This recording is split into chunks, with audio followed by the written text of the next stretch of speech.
napansin nyo, hindi nakayuko, hindi rin naman nakatingala ang kabayo, pero siya po ay may hawak na pentacles, ibig siya'y namumuno. Ayaw niyang umalis, kaya nakatenga po yung kabayo. Ang kabayo po ay ayaw humakbang man lang. Ayaw niyang umalis ng lalaking ito.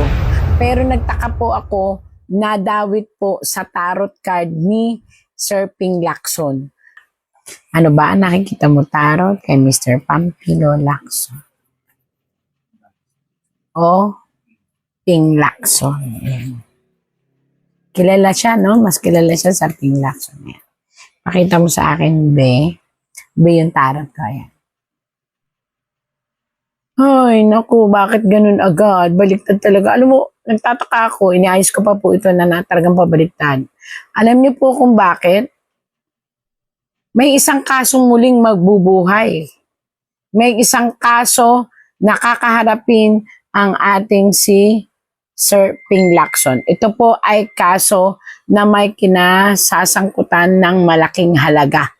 Ito po ay dati ng usapin, pero mabubuksan at maaaring kahantungan po ng ating si Mr.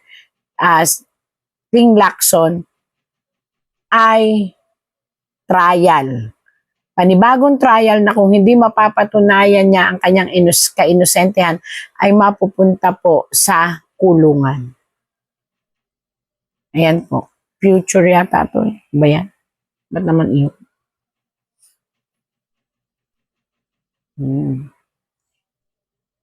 Etong binasa ko pong ito na baliktad, ito po ay kaso ng isang babae.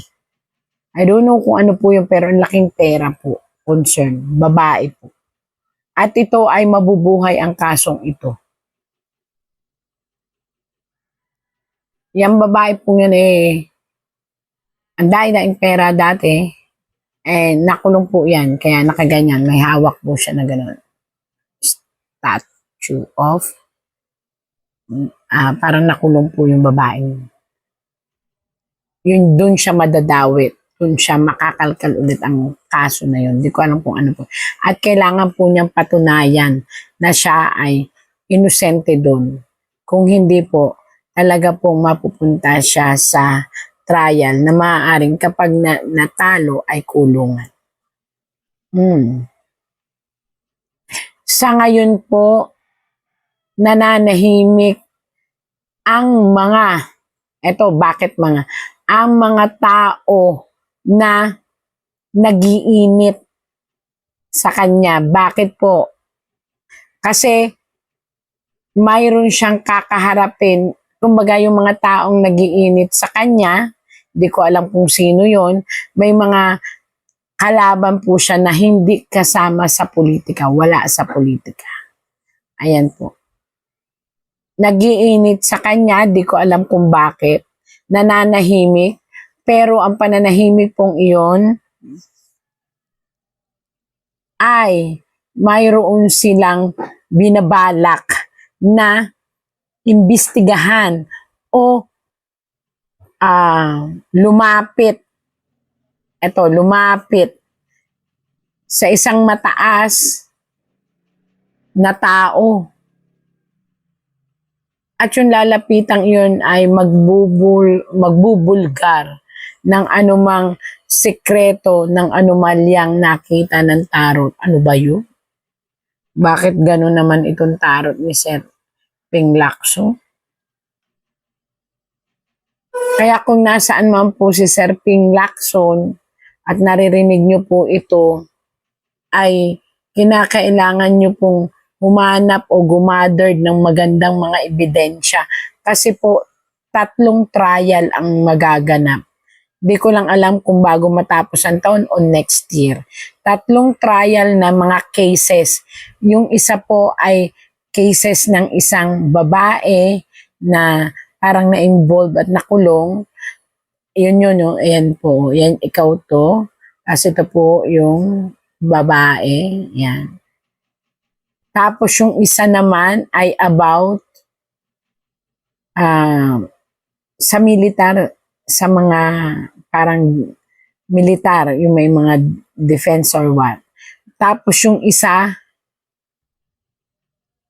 I don't know kung madadawit po siya sa ngayong problema. Naiimbestigahan din. Dahil parang madadawit siya sa pagtatakip.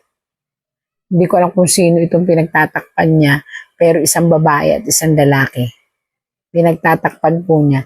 At maaaring yung tatlong kasong yun ay magsunod-sunod. Yun po ay magiging kasong paglalabanan sa korte. Pero kung mapapatunayan naman po niya na ang mga ebidensya niya, yun, ang sabi dito, kailangan niyang gawing mapatunayan para hindi mapunta siya sa mas matinding kahihiyan.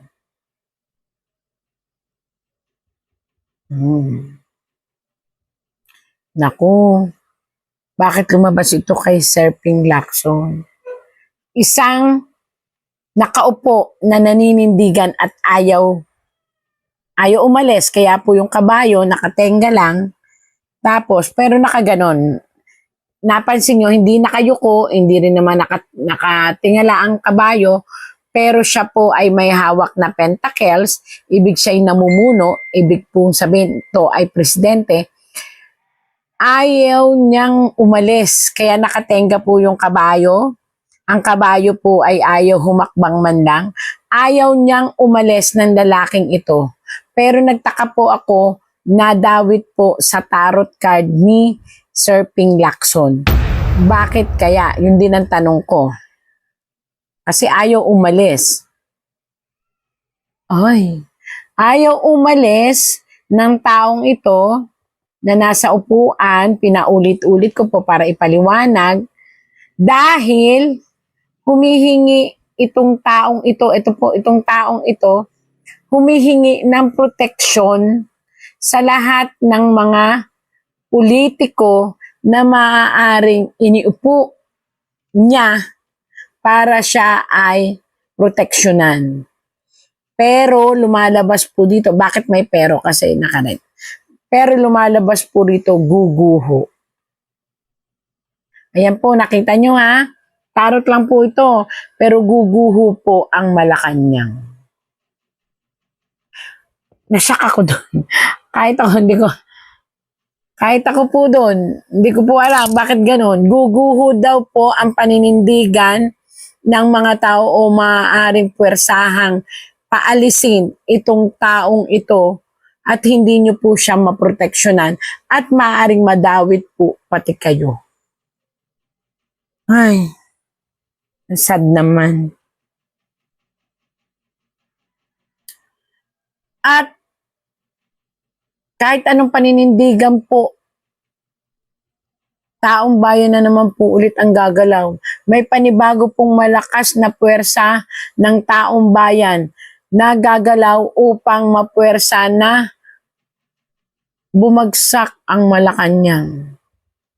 Naku naman, ba't naman ganito ang mga taro?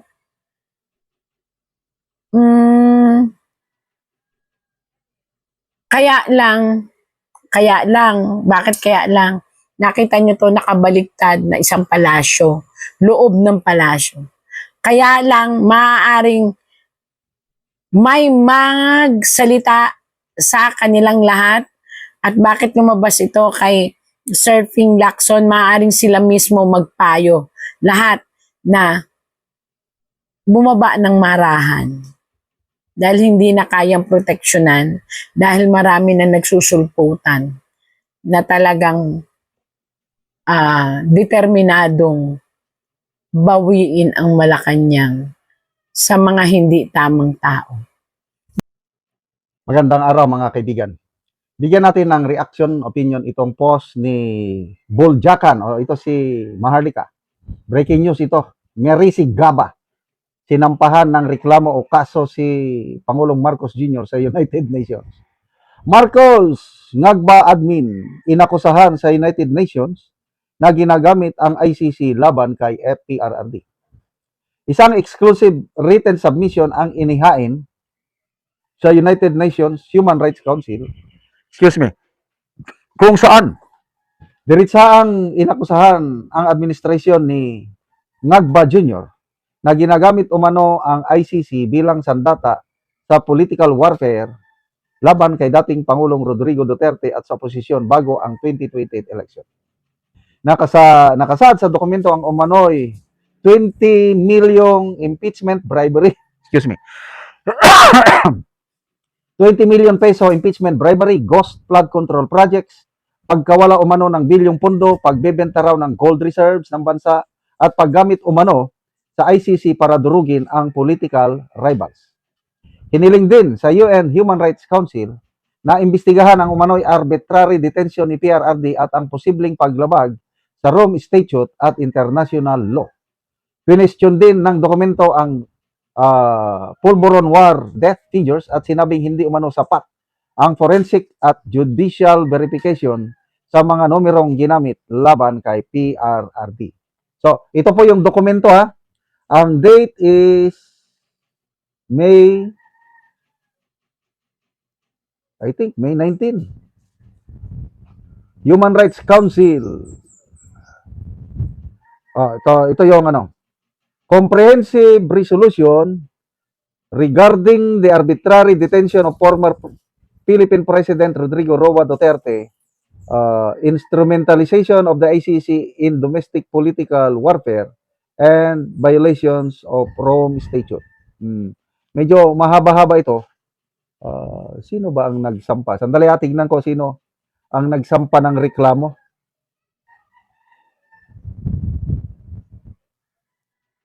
Ito, written statement submitted by, ito yung nagreklamo, International Career Support Association, a non-governmental organization to special consultative status. Wow!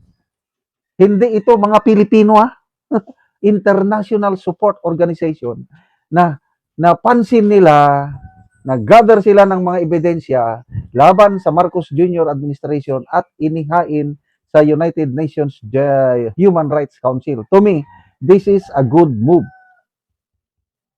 So, magpasalamat tayo sa mga foreign observers na alam nila kung ano ang tunay na pangyayari.